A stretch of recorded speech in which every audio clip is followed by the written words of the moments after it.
Hi, I'm Dr. Tim Weir, and I gotta tell you, I love life. But when I'm not being a husband, a father, a grandfather, an author, or a practicing chiropractor, I'm the host of the television show, Loving Life with Dr. Tim Weir. I love to cook. I love to travel. I like to spend time with people who do what they love and love what they do. Join me and Elvis for the next 30 minutes as we help you discover how to love life. Hey, welcome to this episode of Loving Life. I absolutely love life. It's amazing. You know, one of my favorite things about life is where I live. That's Wake Forest, North Carolina. What a fabulous little town. I'm telling you, I don't think I've ever seen a town that gets behind causes. So we're going to spend a couple of minutes talking about some things here in Wake Forest, but then we're going to take quite a bit of time at the Purple Heart Banquet.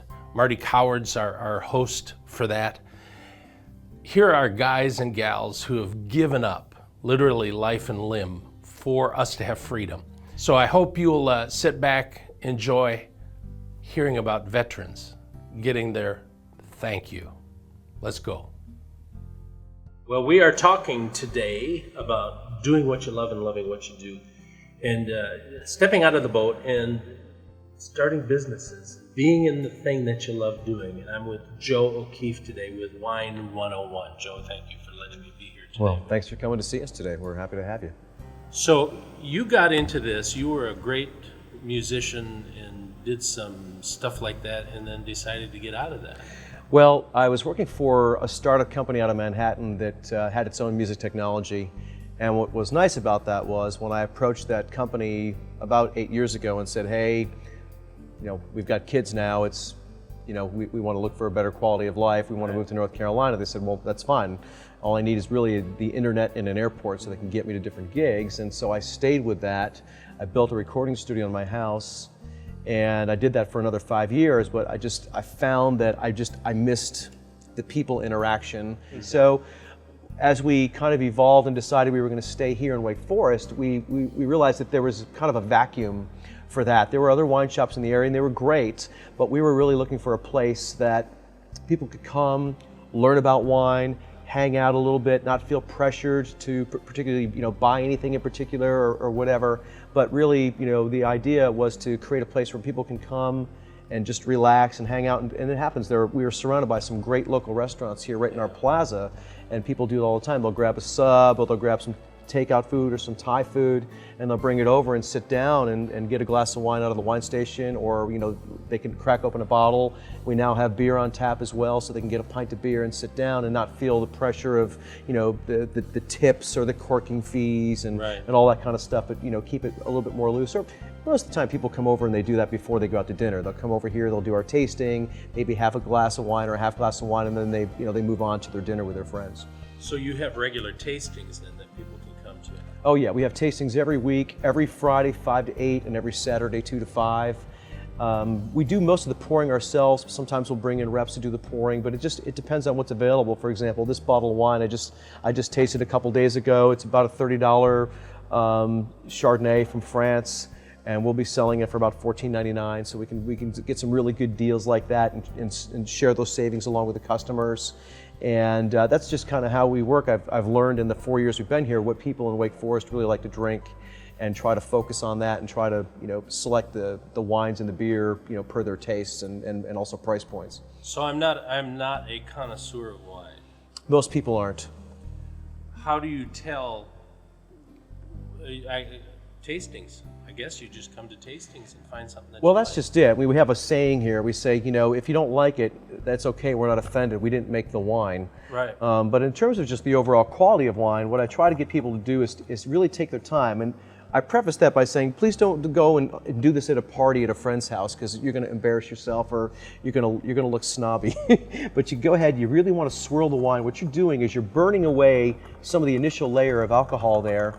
That's going to get you to the fruit, and that's what, you know, it's called airing it out, or, you know, they make aerators, or the larger decanters that you can pour a bottle of red wine in to let it breathe. When people talk about letting a wine breathe, that's all they're saying is some of the alcohol is going to burn away and it gets you closer to the fruit. So you can actually even check to see if the wine is in good shape before you even taste it. If you take a look and you hang it over the the counter there, you can look and see for consistency of color, and you notice it is very, very consistent. This is a Pinot Noir from California, and you see the darkness in the red, and then you see it kind of filter out, but you see how the color's related. But you also see that, you see the white membrane around the outside there? That's the alcohol settling on the outside. Wow. So the thicker the membrane, the higher the alcohol. The higher the alcohol, the fuller the body the wine is. But that's just kind of an initial, you know, you might sniff it and go, oh, that smells good, and then it might taste a little bit different. That's nice. It's a nice little Pinot Noir. It's really smooth. The other thing that you can do when you really want to taste wine, and again, please don't do this at a party, is you can take it, hold it in your mouth, and then while it's kind of holding in your mouth, really take a big inhale in, and that's the best way to taste the wine, to see if you really, really like it. Yeah, so you hold it in.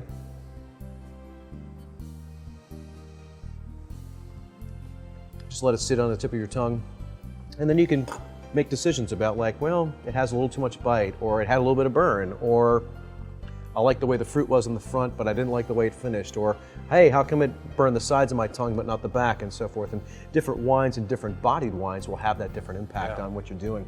And it's the same thing with the beer. We've had a lot of fun with a lot of brewers have come to the shop. We've become a kind of a beacon here in Wake Forest of a place where people can go and learn about craft brewing, and the same thing with the winemakers. It's been really fun having classes.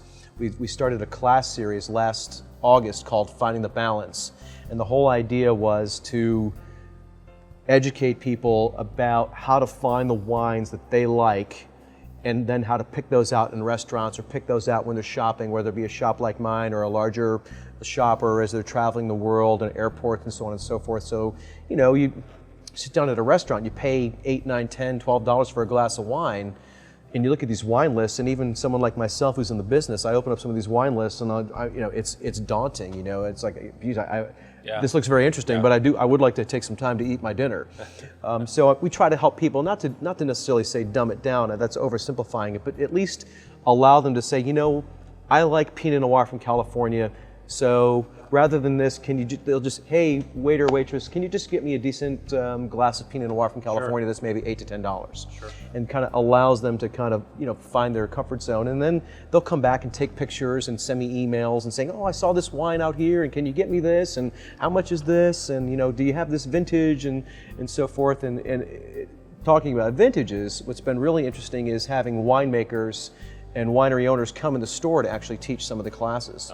Because it really kind of pulls the curtain away, and the mystery is not so mysterious. It's not, wine does not come from the land of Oz. These are people like you and me that are trying to make ends meet, and they're business owners, and they're family people, or they've had wine, you know, they used to be a farmer, or their grandfather used to be a farmer, and they just decided at some point, hey, let's grow grapes and try to make wine, and they'll bring in a winemaker and so forth. But it's been really interesting meeting all the people in the business. They're all good people, and a lot of my friends have said, well, you know, you're a musician. How's the wine business going? I said, the wine business is like Facebook on crack.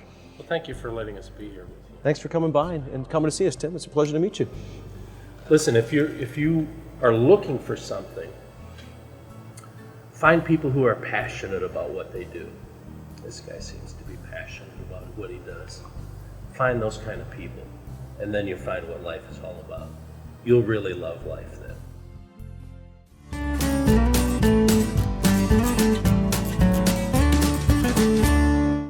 Uptone Pictures is a full-service script-to-screen production company which can help you create the proper messaging for any number of applications, with spacious state-of-the-art studio offering green screen, mocap, and practical stages, along with a team of professionals who will make you and your business shine.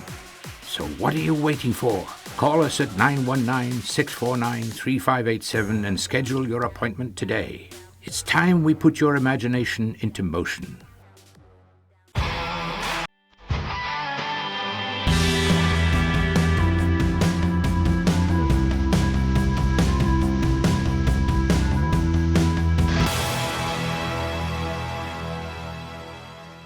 Hi, this is Dr. Tim Weir. I treat hundreds of patients every year who've been injured in car accidents, and a lot of those could be avoided. The National Safety Council reports that cell phone use while driving, leads to 1.6 million crashes each year. That's 1 out of 4 accidents. Do yourself a favor, and if you get a text while you're driving, ignore it. And getting a carton of milk isn't going to do any good if you're dead. Drive safe. Keep loving life. Where you gonna run without it? What you gonna do about it?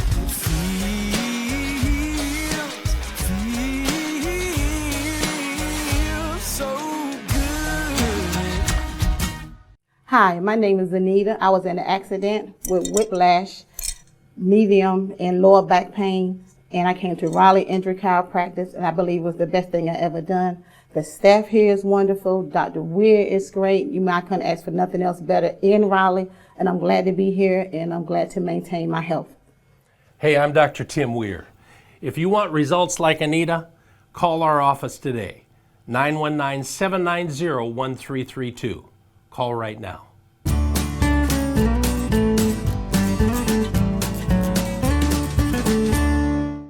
Listen, if you don't like America, if you don't like the American flag, you better turn off your television now, because we're going to Richland Creek Church to honor veterans. I'd like to take this opportunity to welcome everybody here for our 9th, and I'll repeat it, our 9th annual Wake Forest Purple Heart Foundation annual banquet. It is great that Richland Creek Community Church allowed us to use their fantastic sanctuary here. And it's great to see this wonderful crowd. It's just, and the reason we're here, as you all know, is to simply honor those men who have fought for our country and received the Purple Heart. We're not here for any other reason tonight other than to honor them. It's not about us, it's not about you, it's all about them. So on behalf of the Wake Forest Purple Heart Foundation, I welcome you and thank you for coming. Father, I thank you so much also for the Purple Heart Foundation and what they do for our community. There's people that have traveled far to come here.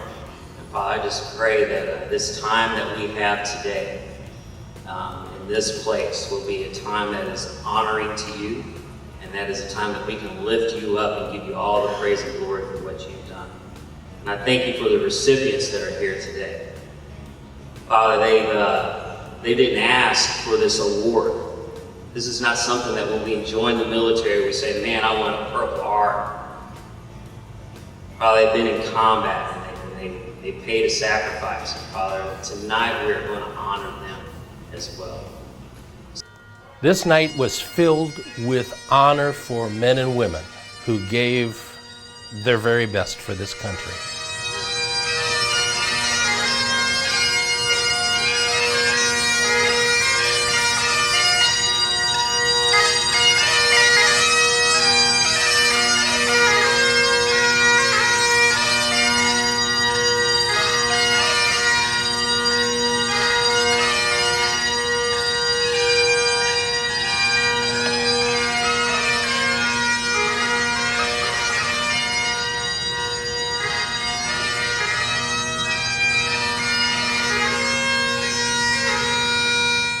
I don't know about you, but I love good music, and I love music that's American and just, oh, beautiful for spacious skies, for amber waves of grain. Man, that just gives me the goosebumps.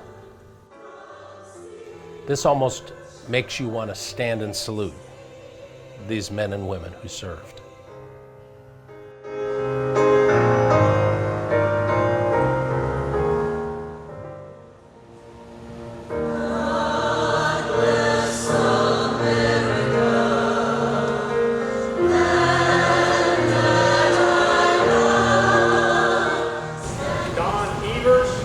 Army, 442, Purple Heart, 1943. Greetings, arms!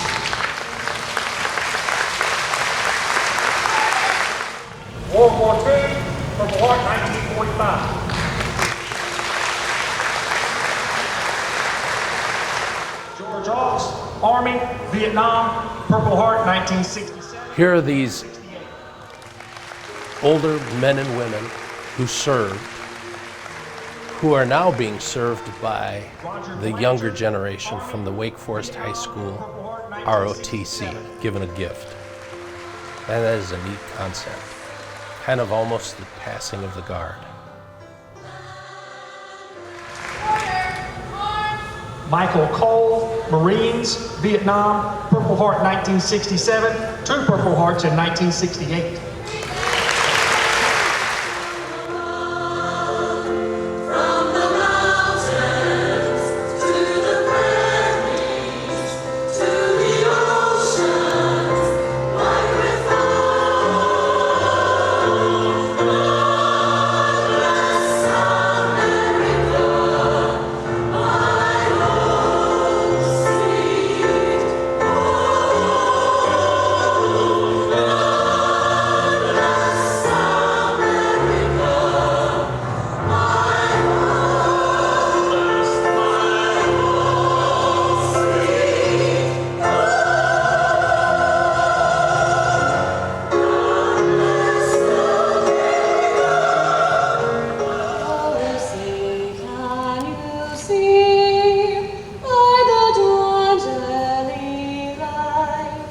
what so proudly we hailed at the twilight's last gleaming, whose broad stripes and bright stars through the perilous fight.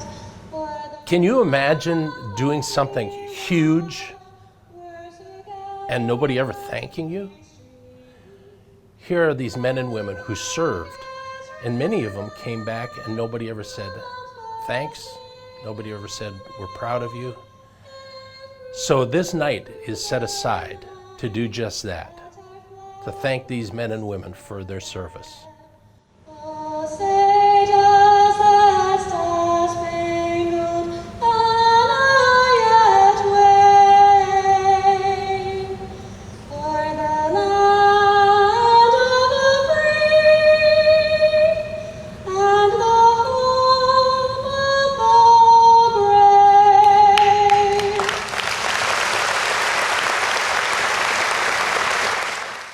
Well, our special thanks for this go out to Marty Coward and the Richland Creek Community Church. What an amazing tribute. What an amazing community to give back to those that served. Thank you.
Doing what you love and loving what you're doing. That's the whole show today. I'm with Charlie Khalil from Southern Classic Cars, right here in Wake Forest.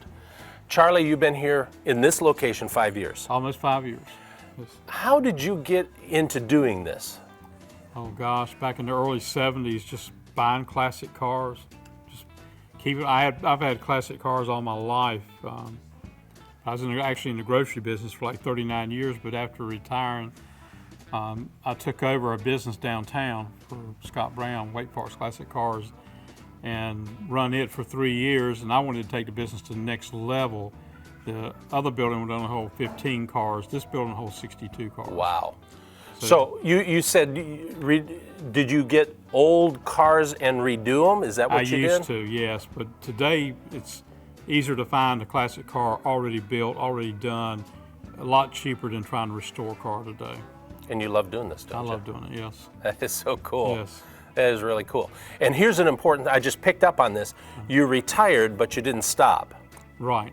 Yes. And that's really important for people to do. Yes. Is don't just, go out and play golf, and find something to do that you Right. love to do. I look forward to coming to work every day. Oh, that's the key. If you're not doing what you love and love what you're doing, if you don't get up in the morning and want to do what you're not going to make it. Yeah, I want to be here every day. That is so cool. Now, people can come here. Doesn't cost anything Doesn't to cost come in anything to here. in, right? You can bring your dad, bring your kids. I'm open Tuesday through Saturday, 9 to 4, and sometimes Mondays about half a day. But I'm not hard to find. I'm here. Website. I have a website, southernclassiccarsnc.com. Shows all our cars. We actually got 20 more cars than what we have in here. That is so cool. So we have about 80 some cars altogether. Can we just walk around and see some of them? Yes, absolutely. Okay, let's go. So do you have them in any certain order, or are they just... No, we try to change them up all the time so Yeah. you see a different look.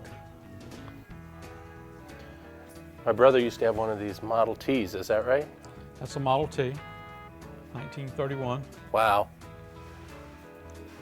And it's all original. It's one fine example. This is a 49 Cadillac over here. This is actually a one-owner car out of Lewisburg, North Carolina. Really? Yes.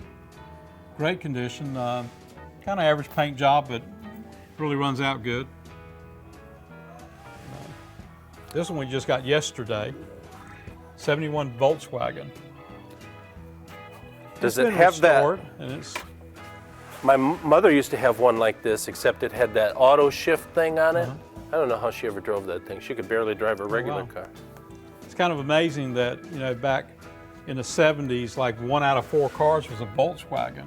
Really? But today you don't never see these old Yeah. bugs on the highway Yeah. anymore. They really disappeared considering how many millions it was at one time. Man, that brings back some memories. Yeah.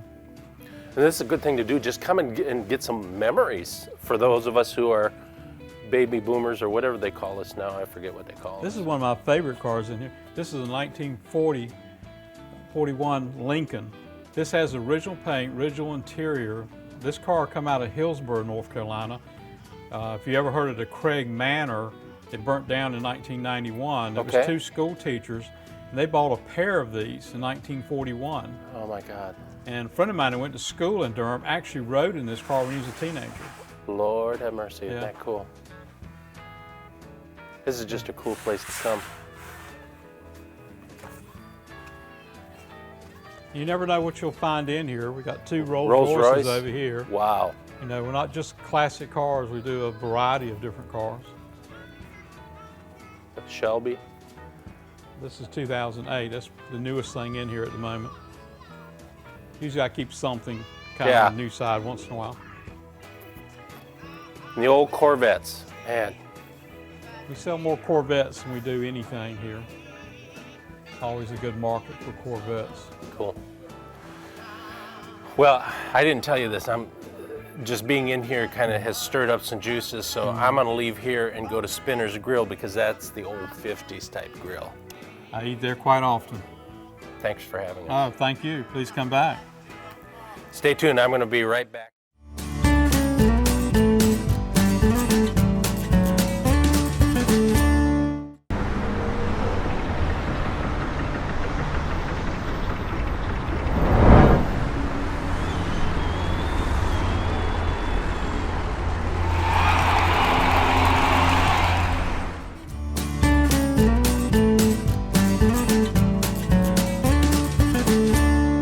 Hey, I hope you enjoyed this episode of Loving Life and talking a little bit about Wake Forest. Now, don't everybody move here, understand? I just love this little town. I tell you what, who helped make this town so great, and that's our great mayor, Mayor Vivian Jones. She is incredible. I just love her to pieces. She has done an amazing job. So, Mayor Jones, this episode is dedicated to you. Listen, I hope you'll go to our website, drtimweir.com. Join us on Facebook, Loving Life with Dr. Weir. I'm also on Twitter, on Instagram, and I also have a special request for you. Please go to YouTube, type in Loving Life with Dr. Weir, and then like it. Subscribe to that channel. If you subscribe to that channel, You're going to make me very happy. I hope you'll join us next time as we venture out, find things to help us love life. So until next time, keep loving life. I'm talking about you out there in television land. Sense it in my spirit. Yes.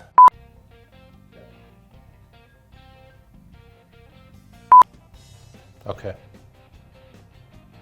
Ian told me to say this. Almost wants to make. Flags came down, the bags, pipes.